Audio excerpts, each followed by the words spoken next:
નર્ક આદિ ભુવનોના વર્ણન કરી એક સાબિત કર્યું કે દેવી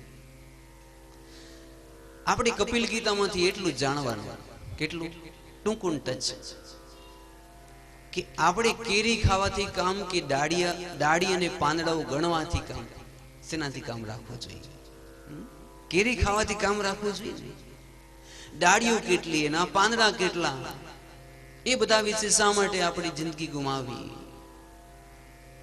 ઘણા લોકો શું છે, આ ચિંતનમાં સાચી વસ્તુ ભૂલી જાય છે. એટલે એ બધી વસ્તુ ગૌણ છે. સાચી વસ્તુ તો એ છે પ્રપત્તિ, એટલે સંપૂર્ણ શરણાગતિ. આ સંસારમાં નવધા ભક્તિ સિવાય કોઈ શ્રેષ્ઠ વસ્તુ નથી. અથવા તો આધ્યાત્મ યોગ. એનો અર્થ શું થાય ખબર છે? આપણે સાવ સામાન્ય ગુજરાતી ભાષામાં જાણવું હોય તો, કે આપણે સંસારમાં ભલે રહીએ પણ ઈશ્વરને ભૂલી ન જઈએ. તમામ પદાર્થમાં ઈશ્વરને જોવા. તમામ પદાર્થ એટલે તમામ પદાર્થ. પછી ઘણા લોકો કહે સારા પદાર્થમાં જોવા, ખરાબ પદાર્થમાં ન જોવા. એમ નહીં, તમામ પદાર્થમાં ઈશ્વરને જોવા. બીજું, તમામ અવસ્થામાં ઈશ્વરને યાદ કરવા. તમામ અવસ્થા એટલે માત્ર ધોતી પહેરીને પૂજા કરતા હોય ત્યારે જ નહીં, પણ તમામ અવસ્થામાં બધું આવી જાય. વેપાર કરતા હોઈએ ત્યારે, ઉદ્યોગમાં હોઈએ ત્યારે, લગ્નમાં હોઈએ ત્યારે, ભક્તિ કરતા હોય ત્યારે, કે સંતાન ઉત્પન્ન કરવા માટે મૈથુન ધર્મમાં હો ત્યારે પણ એટલી બધી વસ્તુ આવી જાય. એક ક્ષણ પણ ભગવાનને ભૂલશો ના. તમામ અવસ્થામાં ઈશ્વરને યાદ રાખવા. તમામ પદાર્થોમાં ઈશ્વરના દર્શન કરવા. અને છેલ્લી વસ્તુ, તમામ વસ્તુ, વ્યક્તિ અને પદાર્થથી ઈશ્વરને શ્રેષ્ઠ માનવા. તમામ વ્યક્તિ એટલે એમાં બધી વસ્તુ આવી જાય, માતા પિતા ગુરુ બધીથી ઈશ્વર શ્રેષ્ઠ છે. તમામ વ્યક્તિ વસ્તુ પદાર્થથી ઈશ્વરને શ્રેષ્ઠ માનવા. આ કપિલ ગીતા છે. તો જે કોઈ મનુષ્ય આ કપિલ ગીતાને યથાર્થ જાણે, જીવનમાં ઉતારે, તો એનું જીવન પાવનકારી બને છે, તત્વને જાણવા વાળું બને છે, અને ત્રણેય પ્રકારના ગુણમાંથી તે મુક્ત બને, ત્રિગુણાતીત બને છે. એ માટે એક દેશી પદ આપણે જોઈએ કે ભાઈ આ શરીર અને ઈશ્વર વચ્ચે શું ભેદ છે, ને આપણે એનો કેમ સમન્વય સાધશું. એવું મૂળ રે વિનાનું કાયા જાડ, એવું મૂળ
આ મનુષ્ય દેહ મૂળ વિનાનું ઝાડવું છે.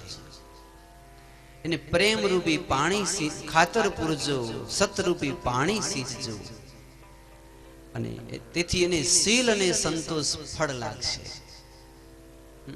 જ્યારે માણસ ભક્તિ કરે ને ત્યારે બે વસ્તુ પરમાત્મા રાજી થઈ એને આપે છે. એક તો સંતોષ અને બીજું શીલ. આ દુર્લભ વસ્તુ છે જીવનમાં. માણસ સુખી એટલે નથી કે એને સંતોષ નથી, અને માણસની કીર્તિ એટલે નથી કે એની પાસે શીલ નથી. શીલ અને સંતોષ દુર્લભ ગુણ છે, અને ભગવાનના આશીર્વાદ વિના કોઈને મળતા નથી. તો કપિલ ગીતાની અંદર મહાત્મા કપિલે બહુ સુંદર દ્રષ્ટાંતો આપી કપિલ ગીતા સંભળાવી. ત્યારે માએ કહ્યું કે હે કપિલ, હવે તો મારા સર્વ સંશયો છેદન થયા છે. કપિલ, હું આપણે વચન આપું છું કે હવે હું મારું જીવન મારા હાથે જ હું સુધારી શકીશ. પણ કપિલ એક વચન આપું કે હવે પછી કોઈ પણ દીકરો માં કરતો પોતાની માના અસ્થિ નો કુંભ લાવે અને એક જ કડકો હાડકો જો બિંદુ સરોવરમાં પધરાવે તો એની 71 પેઢીમાં જેટલી માતાઓ હોય બધી માતાઓને તમે સદગતિ આપશો. ખીજડાનું પાન કેટલું હોય? આપણે તો ગામડામાં રહેતા હોય, આપણને ખબર હોય. ખીજડાનો વૃક્ષ હોય એનું આટલું ઝીણું પાંદડું હોય.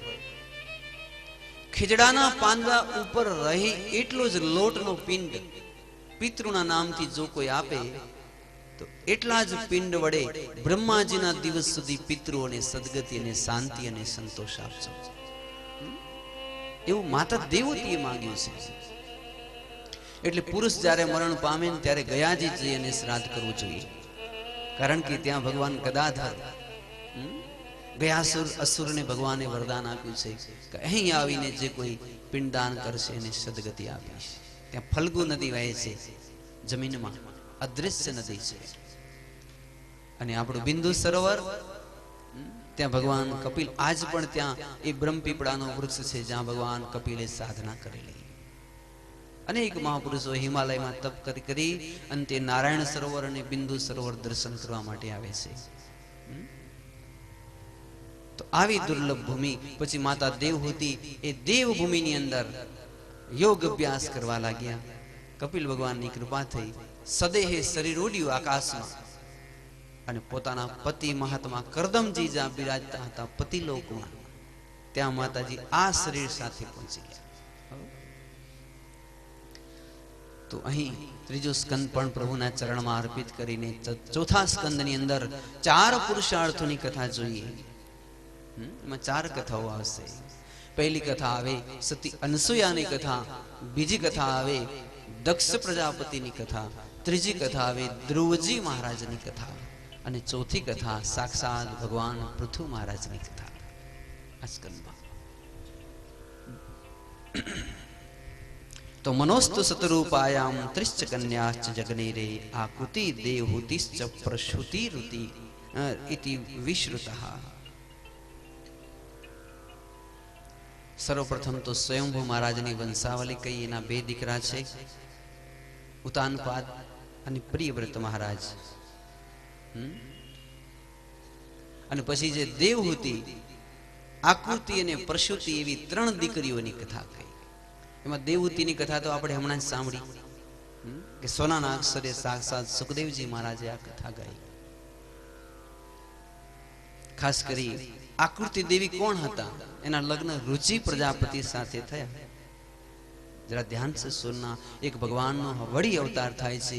આ આકૃતિ દેવી અને રુચિ પ્રજાપતિને ઘેર સાક્ષાત ભગવાન યજ્ઞ નારાયણ સ્વરૂપે પ્રગટ થયા. યજ્ઞ નારાયણ અને સાક્ષાત ભગવતી દક્ષિણા એટલે લક્ષ્મીને નારાયણ સ્વરૂપે આકૃતિ માતાને ત્યાં પ્રગટ થયા. એક અવતાર બીજું પણ થશે આ અધ્યાયમાં, જે અવતારનું નામ છે નર અને નારાયણ અવતાર. ધર્મ અને મૂર્તિને ત્યાં પ્રભુ નર અને નારાયણ સ્વરૂપે પ્રગટ થયા. જો આ અધ્યાયમાં એક અવતાર યજ્ઞ નારાયણ, બીજું નર અને નારાયણ, ત્રીજું અવતાર ભગવાન દત્તનો થશે. ત્રીજી પ્રસૂતિ જેના લગ્ન દક્ષ પ્રજાપતિ સાથે થયા છે એનો વંશ વિસ્તાર કહી અને જ્યારે વિદુરજી મહારાજને મૈત્રી મહારાજે એમ કહ્યું કે અત્રિ તો એવા મહાન થયા કે જેને ઘેર માત્ર ભગવાન વિષ્ણુ નહીં પણ શિવજી અને બ્રહ્માજી પણ દીકરો બની સાક્ષાત પુત્ર બનીને પ્રગટ થયા હતા. તો જરા વિદુરજી કહ્યું મહારાજ વચ્ચેથી જરા પૂછું છું, માફ કરજો, પણ પહેલે મને એ કથા કહો કે અનસૂયાને ઘેર ભગવાન ત્રિદેવતાઓ બાળક બનીને કેમ પ્રગટ થયા? તેવી કથા છે કે બ્રહ્માજી અત્રિ મહારાજને આજ્ઞા આપી કે વંશ વૃદ્ધિ કરો અને અત્રિના લગ્ન અનસૂયા સાથે થયા છે. અને અનસૂયાને જ્યારે વિદાય આપે છે ત્યારે કરદમ અને દેવહૂતિ અત્રિને એમ કહે છે કે કરિયાવર કે દાયજો આપવા માટે અમારી પાસે શું હોય? અમે તો ઝાડને પાંદડા ખાઈએ છીએ, જંગલમાં રહીએ છીએ, વૃક્ષના રેસાઓના કપડા પહેરીએ છીએ, એટલે હું તમને દાયજામાં બીજું કઈ આપી શકીશ નહીં, પણ મારી દીકરીને થોડોક દાયજો આપવાનો છે. અને પછી દીકરીને ભેટી પડી અને દેવહૂતિ કીધું કે માં બેટા, મને જે દાયજામાં મળ્યું હતું ને એ મારે તને આપવું છે. શું મળ્યું તું? બોલે પતિવ્રતા ધર્મ.